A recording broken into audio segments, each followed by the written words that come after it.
Do you believe in our guardian angels? Sige nga, sino sa inyo ang kabisado pa rin ang prayer to the guardian angel? Taas ang kamay.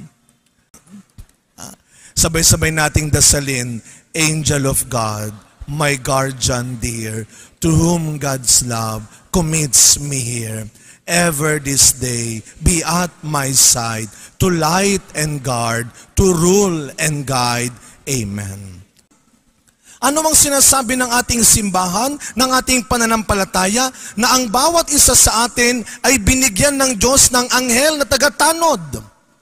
Ang mga anghel ay nilikha ng Diyos, isa sa mga dakilang ginawa ng Diyos upang gabayan ng tao, upang subaybayan ng tao, upang ingatan ang tao. At yun ang biyaya ng ating mga anghel. Sila ay lagi nakasubaybay sa atin upang tayo ay tulungan kapag tayo ay nalalapit na naman sa kasamaan. Kapag tayo ay nadidikit na naman sa kasalanan, ang mga anghel ay laging nakagabay sa atin.